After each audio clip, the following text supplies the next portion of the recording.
Buenas tardes, jóvenes. El día de hoy vamos a resolver unas preguntas de la guía, lo cual nos va a servir como un repaso de todo lo que hemos visto. La siguiente semana voy a cubrir los temas que nos falten, pero me interesa ir ya avanzando en la solución de estas preguntas. Primero, vamos a empezar con el uno. Voy a ir seleccionando algunos, no voy a ir exactamente en orden, pero más o menos seleccionando según los temas que vayamos bien.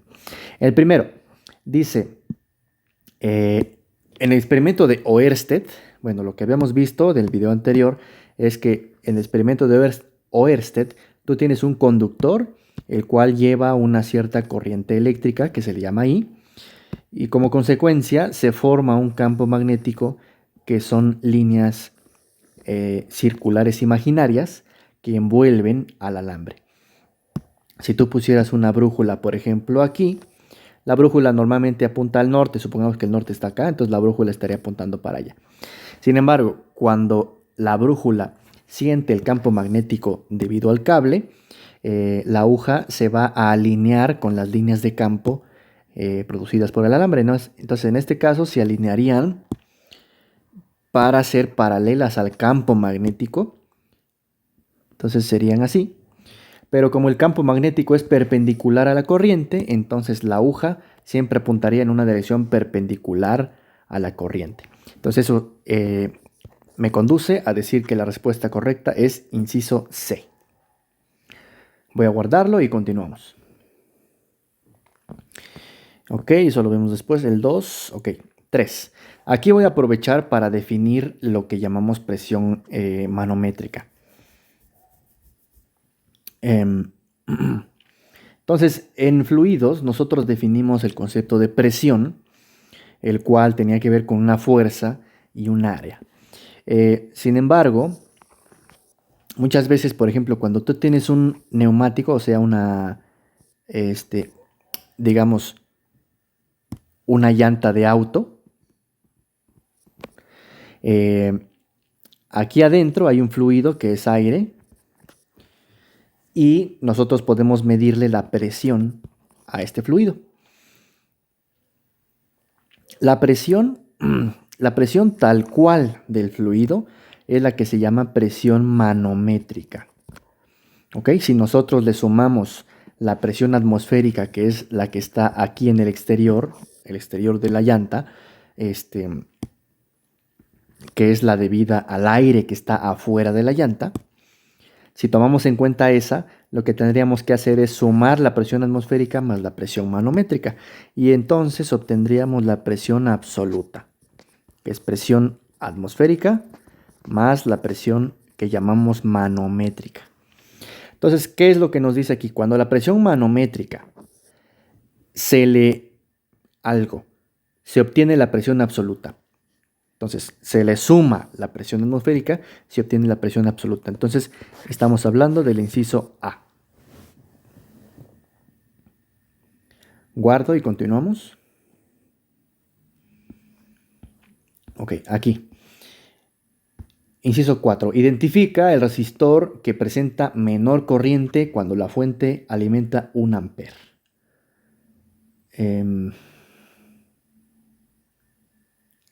Ok, esa la dejamos pendiente porque aquí me parece que es un circuito mixto. Eso lo vemos después. 5. Un físico experimental. Ese creo que ya lo habíamos resuelto, pero aprovechamos para recordarlo. Un físico experimental observa la trayectoria como función de tiempo de una araña que persigue una mosca y se representa con esta gráfica. ¿Cuáles de los siguientes movimientos describió la mosca de 0 a T1, de T1 a T2 y de T2 a T3? Bueno, resulta que cuando tú tienes una línea horizontal, estamos hablando de reposo. Aquí, ojo, que las gráficas deben ser de posición contra tiempo. ¿Qué quiere decir? Que la posición debe estar en el eje X, que el tiempo, eje Y, perdón, posición en el eje y tiempo en el eje X. Cuando eso sucede, decimos que es una gráfica posición contra tiempo. Cuando tienes una gráfica de posición contra tiempo, y tienes una línea horizontal, entonces el movimiento se llama reposo. Si tienes una línea pero no es horizontal, el movimiento es movimiento rectilíneo uniforme. Y si tienes una curva, se trata de movimiento uniformemente acelerado. Entonces, en este caso, la respuesta sería inciso D. Guardo y continuamos.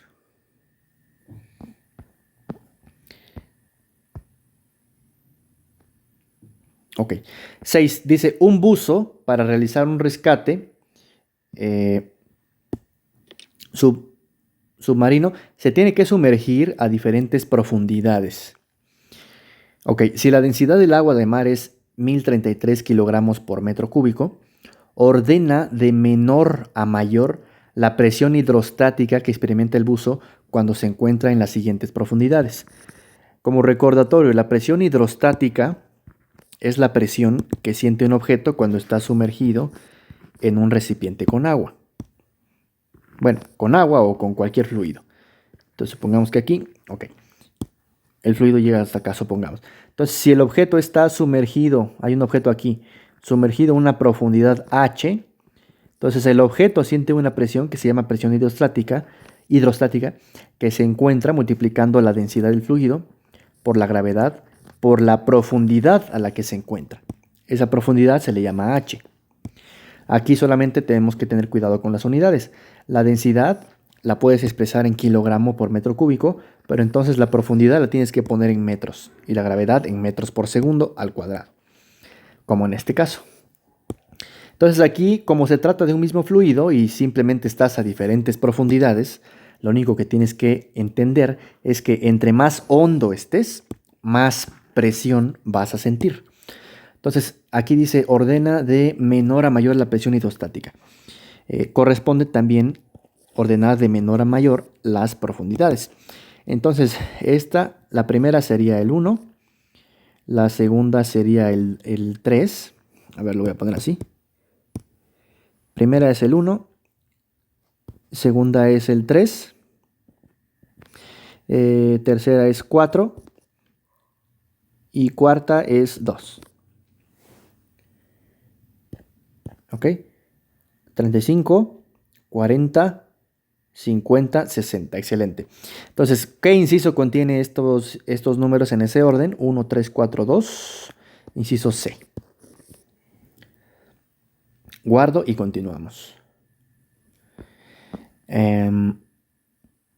Ok, 7. Calcular la resistencia de un conductor si cuando circula una corriente de 2 amperes, la diferencia de potencial es de tanto. Pues aquí lo que vamos a hacer es usar la ley de Ohm. Nosotros sabemos que el voltaje es resistencia por corriente. Lo que me pide es la resistencia, entonces lo despejas. Te queda que la resistencia es voltaje entre corriente. Por lo tanto, en este caso tienes que dividir los 20 volts entre los 2 amperes. El resultado son 10. ¿10 qué unidades? Serían 10 ohms. Resultado, inciso D. Guardo y continuamos. 8. Un cuerpo que recorre 1 metro en una décima de segundo se mueve a una velocidad de ¿cuánto? Bueno, aquí nada más hay que entender y no confundirse con las magnitudes. ¿Cuál es la distancia que recorre este objeto? 1 metro. ¿Cuál es el tiempo que le toma en recorrer esa distancia? Una décima de segundo. Entonces lo puedes poner así, una décima de segundo. ¿Cuál es su velocidad entonces? Como velocidad es distancia entre tiempo, quedaría 1 metro entre 1 décimo de segundo. Cuando haces el sándwich de esta división de fracciones, te queda 10. ¿10 qué? Metros por segundo. Inciso B. Lo guardo y continuamos. 9. En el Sistema Internacional de Unidades, la unidad de corriente eléctrica es el ampere, el cual equivale a... bueno, nosotros vimos en uno de los videos anteriores que la corriente no es otra cosa que carga por unidad de tiempo. Como vimos, corriente quiere decir cargas en movimiento. Por lo tanto, lo podemos definir de esta forma. ¿Cuáles son las unidades de la corriente? Entonces, las unidades de la corriente son unidades de carga entre unidades de tiempo, o sea, Coulomb entre segundo. Y también a esto es a lo que le llamábamos ampere. Entonces dice el sistema de electricidad, la unidad de corriente es ampere, lo cual equivale a Coulomb sobre segundo, o sea, inciso C. Lo guardo y continuamos. 10. Sí, relaciona las definiciones con su concepto correspondiente.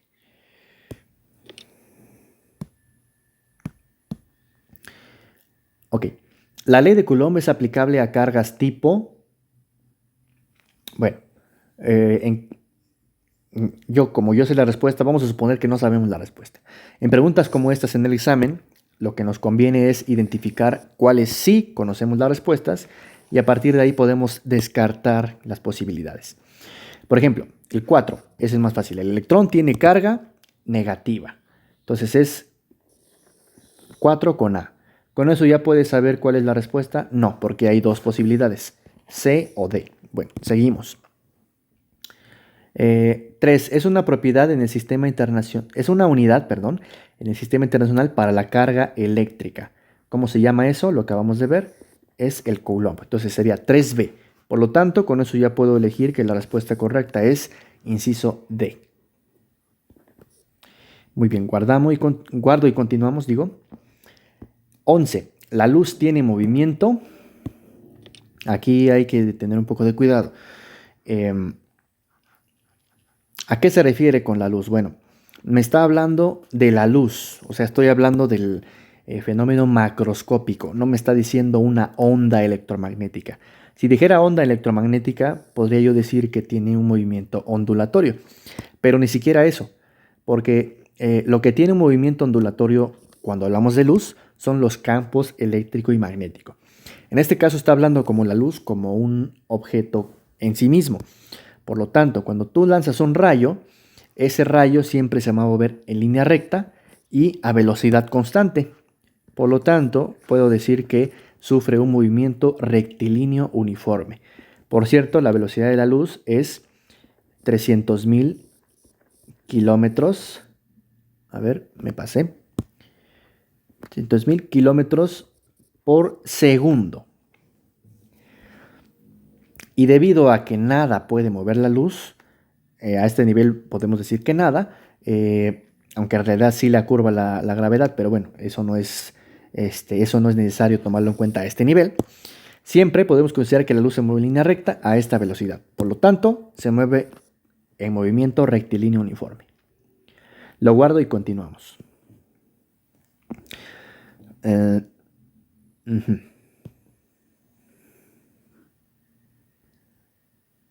Ok.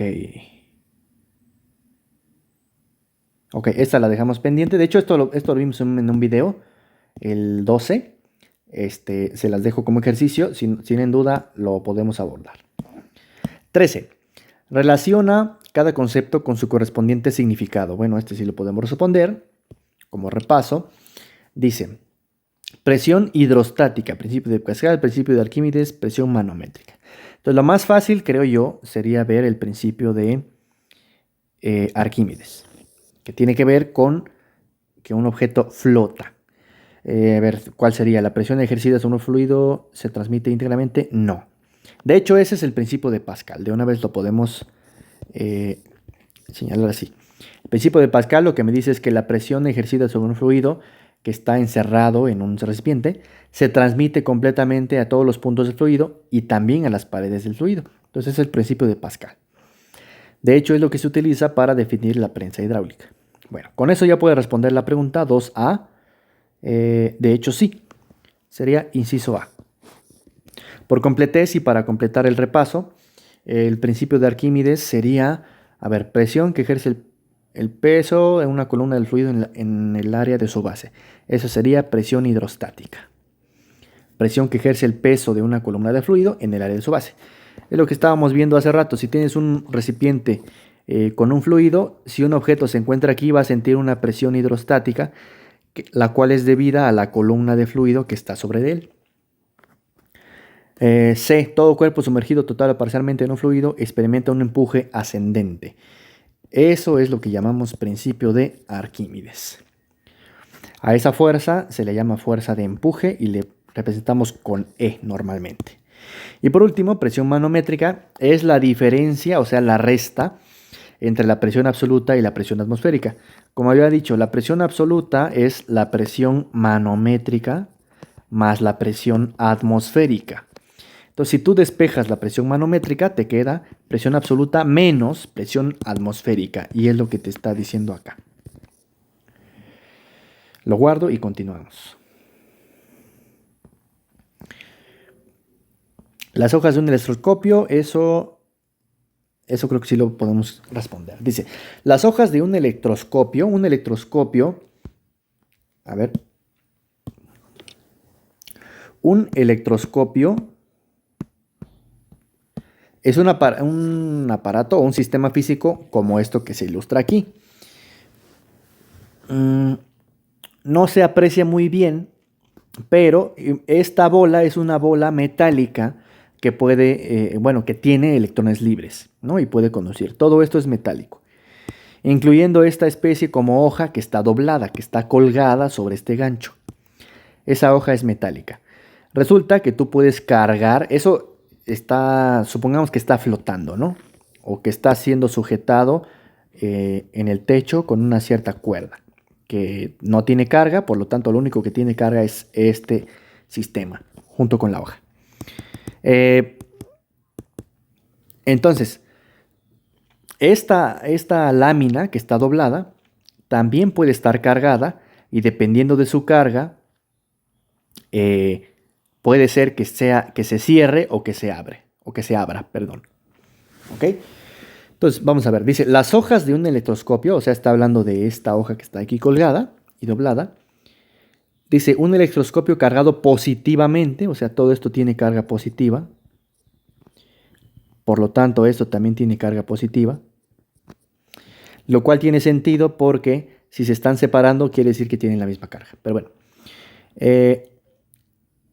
Se separan más estas hojas se separan más cuando cierto objeto es acercado a la esfera del aparato como se muestra en la imagen. Aquí se está suponiendo que esto está dentro de una esfera al vacío, ¿no? Y aquí afuera de la esfera estás acercando este objeto que está cargado. Entonces lo que dice es que si tú acercas este objeto que está cargado y estas hojas se separan más, o sea, quedan así, digamos, ¿ok? Entonces, ¿eso qué significa? Significa que lo que estás acercando es un aislante, que es un conductor que está cargado positivamente o que está cargado negativamente. Bueno, pues significa que está cargado positivamente. ¿Por qué? Porque si acercas algo cargado positivamente, todas estas cargas positivas se van a sentir empujadas por este objeto y se van a mover hacia abajo. Cuando se mueven hacia abajo, estos objetos van a estar más cargados. Todas las cargas que estaban aquí se van a ir hacia abajo, por lo tanto estos objetos van a tener más carga. Y por el hecho de tener más carga, estas láminas sienten una fuerza de repulsión mayor, por lo tanto se abren más. Por lo tanto, estoy seguro que cuando acerco un objeto y se abren más esas hojas, el objeto está cargado positivamente. Siempre y cuando yo sepa que el electroscopio está cargado positivamente. Lo guardo y continuamos. Ok, 15.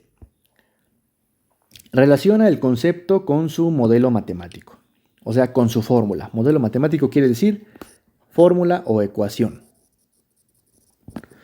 1. Masa. ¿Qué quiere decir la masa? Pues la masa aquí está escrita de manera directa. Esto lo único que significa es la suma de todas las masas, ¿no? A eso le llaman, también es una masa, por lo tanto el 1 debe ser C. Con eso puedo responder la pregunta. A ver, espérenme. No hay ninguno que diga 1C, ¿verdad? A ver. Ah, ya vi cuál es el detalle. Aquí estoy confundiendo. Esto debe ser la masa total, por eso está representado por este símbolo que significa suma. Y cuando sumas todas las masas obtienes la masa total. Por lo tanto, esto corresponde con 4. 4C sería cualquiera de estas dos. Bueno, ahora sí, ¿cuál sería la masa entonces? La masa en realidad está relacionada con este concepto inciso B, ¿Por qué? Porque la W que está aquí arriba, esta W, en realidad es el peso, y el peso es masa por gravedad. Peso. Si tú divides la masa por gravedad entre la gravedad, ¿no? Lo voy a poner aquí, W entre G, pues claramente se cancela la gravedad y te queda la masa. Por lo tanto, el 1 debe estar relacionado con inciso B. Entonces, puedo estar seguro que la respuesta es inciso D. Por completez, el peso, como acabo de decir, se calcula masa por gravedad. Y la fuerza resultante, de hecho aquí hay un error, no sé por qué apareció un punto. Aquí debería aparecer una sigma similar a la de aquí arriba para que esto signifique la fuerza resultante. Entonces sería 3D, que aparece acá. Ok, muy bien. Lo guardo y continuamos. Terminamos esta hojita y ya. Dice, si un cuerpo es afectado por un movimiento uniforme y recorre 8 metros en 3 segundos, ¿ok? ¿Cuántos metros recorrerá en 15 segundos? Como el movimiento es uniforme, significa que la velocidad es constante. O sea, en cada unidad de tiempo recorre la misma distancia. Entonces puedo hacer una especie de regla de 3, si quieres. Dice, recorre 8 metros en 3 segundos. Entonces, ¿cuántos metros recorrerá en 15 segundos? Los metros lo pongo en X. Entonces, la regla de 3 me dice que X es 15 por 8 entre 3. Esto lo puedo hacer así. 15 entre 3, ¿cuánto es? 5 por este 8 que no lo he tocado. Pero 5 por 8 es 40. 40 metros. Por lo tanto, es inciso D. Lo guardo y respondemos la última. Dice, relaciona el concepto con el modelo matemático, o sea, con su ecuación. Presión hidrostática. Bueno, lo más fácil, según yo, es la presión hidrostática, que se calcula como ρg por h, que corresponde a esta ecuación. ¿Ok? Luego, presión, principio de Arquímedes. Principio de Arquímedes quiere decir la fuerza de flotación. Esa se obtiene multiplicando, normalmente se escribe así, densidad por volumen sumergido por gravedad. ¿Cuál de estas ecuaciones corresponde o se parece a esta? Sería inciso A. Con eso ya puedo responder la pregunta. 4 inciso A y 2 inciso C. Sí, sería inciso A. ¿Ok? Por completez, la presión entonces se define como fuerza entre área, entonces sería 1D, aquí está. Y la presión barométrica es la diferencia entre la presión atmosférica y la presión hidrostática. Sería 3B. Muy bien. Bueno, con esto terminamos la clase de hoy. No quiero hacer un video muy largo, pero les recomiendo que le pongan pausa si necesitan entender un poco mejor cada una de las respuestas. Y la siguiente semana vamos a responder otras preguntas de la guía y a ver los conceptos que nos faltan. Ya casi terminamos, así que les recomiendo que vayan haciendo un repaso de todo y que me vayan dando sus dudas. Yo estaré al pendiente durante toda la semana. Reciban un cordial saludo. Nos vemos el siguiente sábado.